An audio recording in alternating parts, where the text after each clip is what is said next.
এই মুহূর্তে যে খবরে নজর রাখবো, সংসদীয় কমিটির যে নির্দেশ, সেই নির্দেশে সুপ্রিম কোর্টের স্থগিতাদেশ পড়ল।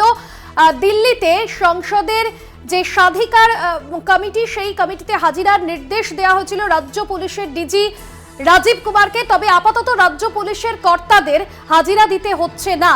রাজীব কুমার সহ রাজ্য পুলিশের যারা কর্তাদের হাজিরার কথা বলা হয়েছিল সংসদীয় কমিটির নোটিশে সুপ্রিম স্থগিতাদেশ, আপাতত তাদের হাজিরা দিতে হচ্ছে না, এমনটাই জানা যাচ্ছে।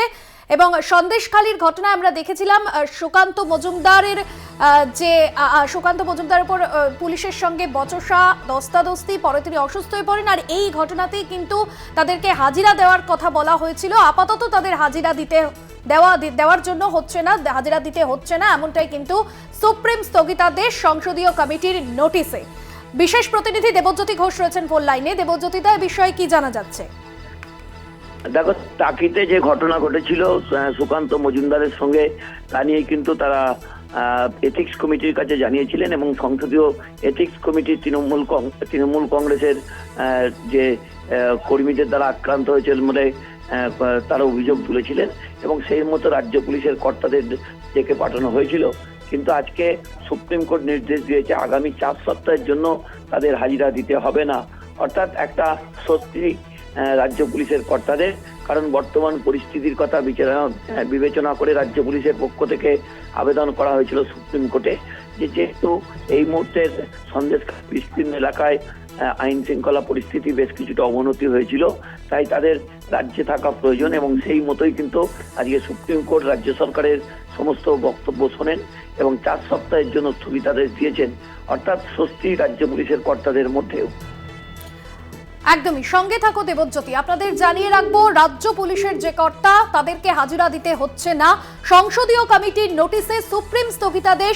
সন্দেশখালী ঘটনা আমরা দেখেছিলাম যে সুকান্ত মজুমদারের সঙ্গে পুলিশের বচসা, ধস্তাধস্তি, পরবর্তীতে তিনি অসুস্থ হয়ে পড়েন। টাকিতে সেই ঘটনা ঘটেছিল। আর এই ঘটনার পরিপ্রেক্ষিতেই রাজ্য পুলিশের ডিজি রাজীব কুমার সহ রাজ্য পুলিশের কর্তাদের হাজিরা দিতে বলা হয়েছিল সংসদীয় কমিটির সেই যে নির্দেশ, সেই নির্দেশে সুপ্রিম স্থগিতাদেশ, এমনটাই কিন্তু এখনো পর্যন্ত জানা যাচ্ছে। সংসদীয় কমিটির যে নোটিশ, সেই নোটিশে সুপ্রিম স্থগিতাদেশ। আপাতত রাজ্য পুলিশের কর্তাদের হাজিরা দিতে হচ্ছে না, এমনটাই কিন্তু জানা যাচ্ছে। সংসদীয় কমিটির নোটিশে সুপ্রিম স্থগিতাদেশ। সংসদীয় কমিটির নোটিশে সুপ্রিম স্থগিতাদেশ। আপনাদের জানিয়ে রাখবো, আপাতত রাজ্য পুলিশের কর্তাদের হাজিরা দিতে হচ্ছে না, এমনটাই কিন্তু জানা যাচ্ছে। আপাতত রাজ্য পুলিশের কর্তাদের হাজিরা দিতে হচ্ছে না। সুপ্রিম কোর্টে আবেদন জানায় রাজ্য, আর তারই পরিপ্রেক্ষিতে সুপ্রিম স্থগিতাদেশ। আপনাদের জানিয়ে রাখবো, ডিজি রাজীব কুমার সহ 3 জনকে তলব করেছিল প্রিভিলেজ কমিটি। আর সেই জায়গা থেকেই কিন্তু যে নির্দেশ সুপ্রিম কোর্টের তরফে উঠে আসছে, এখনই হাজিরা দিতে হচ্ছে না।